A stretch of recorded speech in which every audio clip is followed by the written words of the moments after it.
You probably already know that a lot of the SHIB tokens that have been burnt so far are thanks to Vitalik Buterin, the co-founder of Ethereum.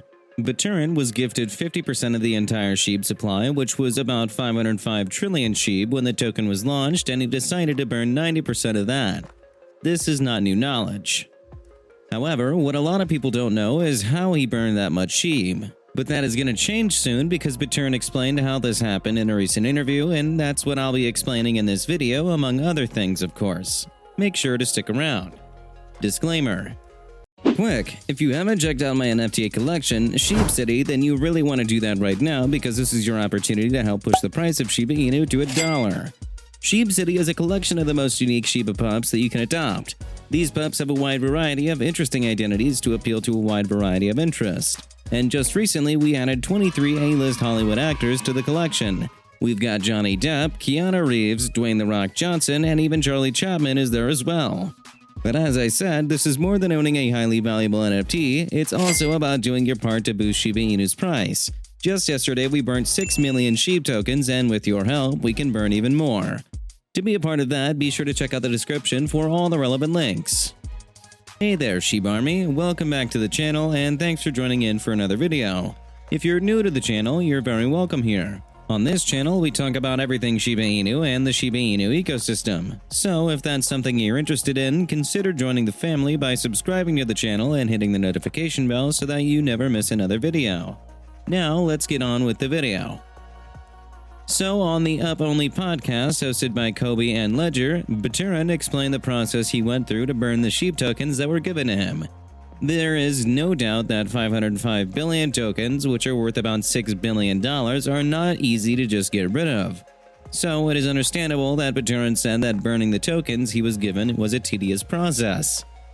According to Invez, Buterin noted that to burn these tokens, he had to buy a new laptop from Target that cost him around $300. He noted the tokens were initially placed in a cold wallet whose private key was written on 2 separate pieces of paper. He had one part of the private key while the rest of the numbers were with his family in Canada. Hence, he had to call them to get the other numbers. After combining the 2 numbers and accessing the wallet, he then generated a transaction to send 90% of the tokens to a dead wallet.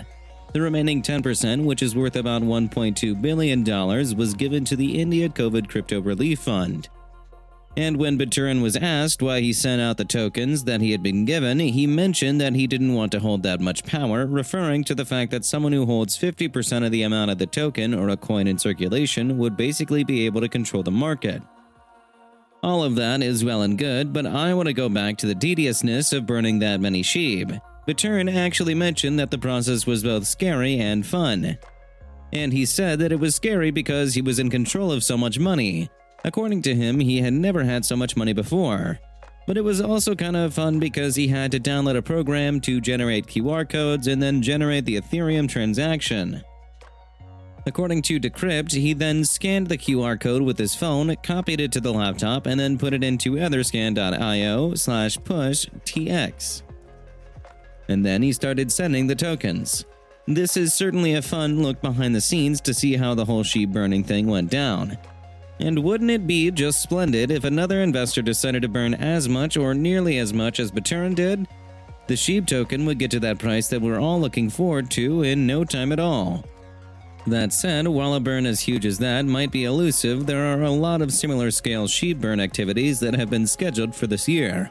Most of them are being run by Bigger Entertainment, the Stephen Cooper-led entertainment company that curated the SHIB burn playlist. So, if you're looking for ways to contribute to the burn, you should check out my other videos where I talk about it. While all of that is happening, it is important that you're kept informed of what is happening in the broad crypto space. So, let's get into Bitcoin.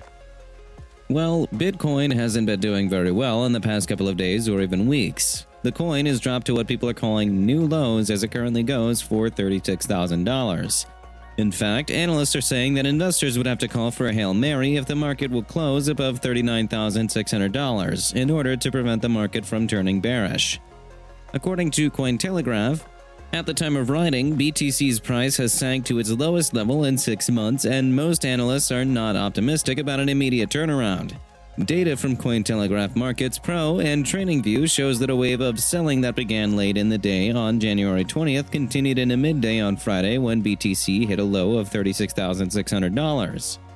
However, and probably unfortunately too, Bitcoin is not the only crypto that has to stave off the possibility of a bearish market. According to Cointelegraph, Bitcoin's price continues to sell off, and the knock-on effect is an even sharper correction in altcoins and DeFi tokens. That said, not every analyst is scared about a potential bearish market for crypto. But before we get into that, this channel has a daily giveaway of 100,000 SHIB. For a chance to participate in the giveaway, all you have to do is subscribe to this channel, like this video, and leave a comment down below. #ShibaInu. Good luck! Anyway, as I mentioned earlier, not every analyst is scared about a potential bearish market for crypto. Independent market analyst Rect Capital is one of those. It mentions that the recent BTC rejection means that BTC is now residing at the lower region of its current $38,000 to $43,100 range. According to Cointelegraph, Rect Capital also mentioned that technically the $38,000 support area is what separates BTC from entering the $28,000 to $38,000 consolidation range. Bitcoin last consolidated in said range in Q1 and Q2 of 2021. So basically, there are two opinions on what can happen in the nearest future for Bitcoin and the entire crypto market. Some analysts are of the opinion that there would have to be a miracle for the Bitcoin market to close bullish, while some others are of the opinion that closing bullish is a significant possibility and needs no miracle. Whatever conclusion your research has landed you in, though, the current truth remains that Bitcoin is not performing at its best currently. And speaking on what could be the cause of the current poor performance, David Lifshitz, the managing partner and chief investment officer at XO Alpha, had a lot to say. According to Cointelegraph, Lifshitz noted multiple factors that are creating headwinds for BTC, including tightening from the US Federal Reserve, chatter from the EU regulators looking to ban proof-of-work mining, profit-taking from late 2021, and the continued uncertainty about the economic future as it relates to the COVID pandemic. Regardless of the current poor performance, some investors are waiting for the coin to dip even more to about $30,000 to buy. That is, while some people are apparently selling off their coins, probably as a result of one or more of the reasons mentioned earlier, others are waiting for the price to drop even more in order to buy the dip. However, I think that we should pay a bit more attention to those who are very frustrated with the crypto market right now, and that is because it seems like the dissatisfaction is more pronounced now than at other times. The frustration seems to be coming more from people who invested a lot of their money in Bitcoin. In fact, one particular Redditor by the name I'm Your King mentioned that he invested 30% of his net worth into Bitcoin just a few months ago. And according to Cointelegraph, here is what his Reddit post reads. I don't need this money for the next 5 to 10 years, but I have to admit, sometimes I get so afraid of Bitcoin's future. I mean, it crashes or never reaches 100k, 200k as the predictions for the 2025 plus says that at least $55,000. And I lose that money, especially when all my friends, my mom, and my family call me crazy for investing on it. Another Redditor posted that, okay, so I was very new to crypto and a victim of Thanksgiving dinner, but I need help. Should I sell or hold, guys? I'll hodl, hold on for dear life, but I can't afford to buy more right now. To really understand how poorly Bitcoin is currently performing, you should know that its price dropped about 11% in just 24 hours and by about 44% since its last all-time high of $68,000 in November of last year. But then, most of the people who are currently frustrated with the market are relatively new to it. Those who have been in the crypto scene for a while now have enjoyed the price highs and have learned to endure the price lows regardless of how low it goes and how long it lasts. Finally, considering that Bitcoin is the OG crypto, what happens to it could in some way affect other cryptos. So don't be surprised if you find that the price of SHIB drops also. In my opinion, this would be a great time to hodl, and probably also to buy the dip. Remember that SHIB has made many people millionaires and is going nowhere. However, you shouldn't make financial decisions based on my own opinions. My opinions are mine and mine alone, and you should only form yours after having done your own research. Anyway, that's it for this video. If you enjoyed the video, then please like the video and don't forget to leave a comment in the comment section. This really helps me with the YouTube algorithm. Also, please share this video to as many people as possible. Let's get this news out there. If you're a true Shiba Inu fan, then you must check out this video.